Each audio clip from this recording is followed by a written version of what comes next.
first thing I did was use microcrystalline wax and created a sculpture of the model Joy. It's 3/4 life size and stands about 43 inches or 110 centimeters high. When producing a sculpture, you always have to know where to make the mold and what it's going to be cast in. In this sculpture, I decided it's easier to make the arms removable to help make the mold and make the casting. This was designed in the armature before I started the sculpture. The first step was to cover the sculpture. The next step was to design where I wanted to separate the molds. Then I put clay on and designed the rubber for the mold. Some artists and mold makers brush on the rubber. Usually, especially for a mold this size, you need 2 people. Because I'd made this all myself, it was easier for me to pour the rubber. If you want to know more about this, I have made a YouTube and a Rumble video about rubber mold making. I brought the molds to a foundry where they made the wax casts for the lost wax process of casting bronze.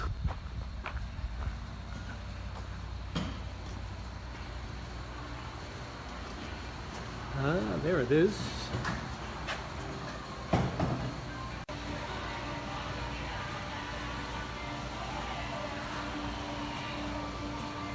There she is.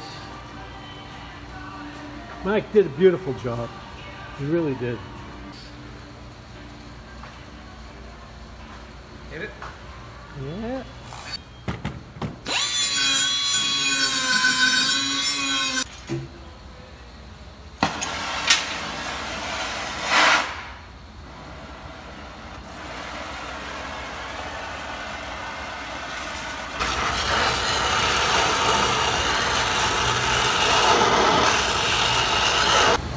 Here's the leg mold.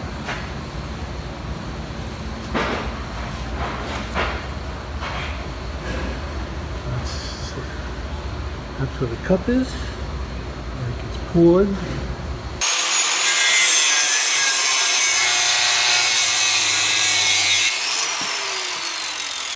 Here's the big grinder here for something like this, and taking off the big grinds. Here's another big grind. Okay.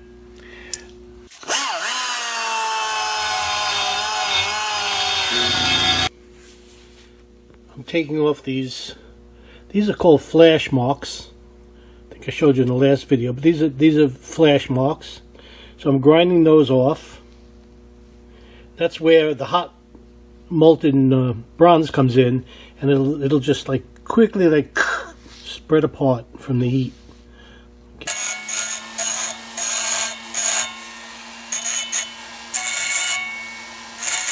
So here's Glenn. Glenn's helping me put on the arm today. Professional welder. He's teaching me what to do. He doesn't talk As they much. say in Long Island. You do metal work? Mm-hmm. Oh, you're a welder!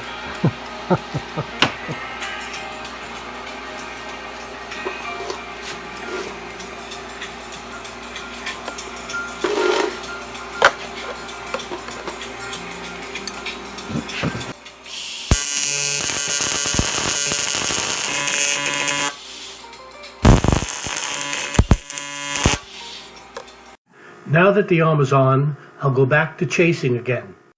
Here, chasing means making the metal look like there's no welds. I don't show it here, but I do have a YouTube and Rumble video about chasing and working with bronze. To make the sculpture stand, I welded on the bottom of the feet 2 rods. And I put these things on because this is too small. Get you a little more leverage. Gonna turn a little bit in, turn back a little bit to break the nubs. Because the sculpture is heavy, I have to use a hydraulic table lift.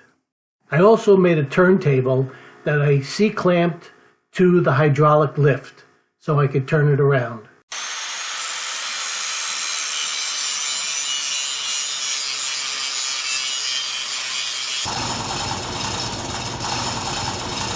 Here I'm using a hoist because it's a little too heavy to lift and hold.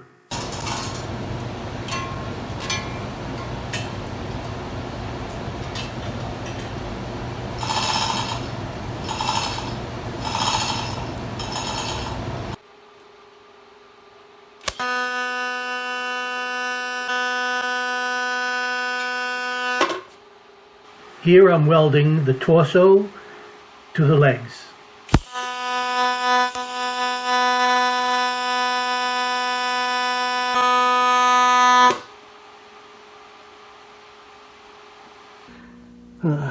Joy, the bronze. That's her. I'm working on the midsection, chasing that. Actually, it's nice because I have the model right next to me. Well, the sculpture right next to me in wax.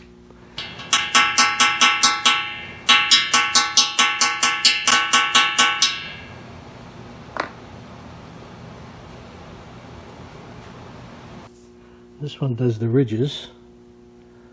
That's one of them I made.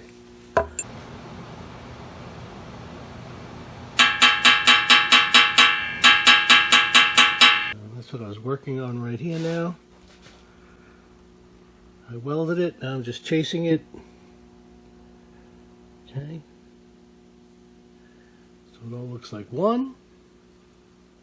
And then the last thing I have to do is put on the arm.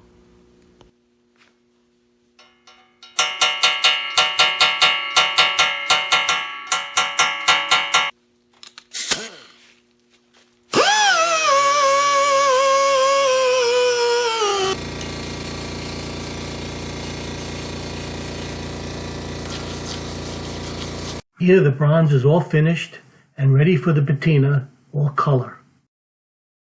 For this sculpture, I wanted a look of terracotta, so I heated the sculpture and I patinaed it with red iron oxide.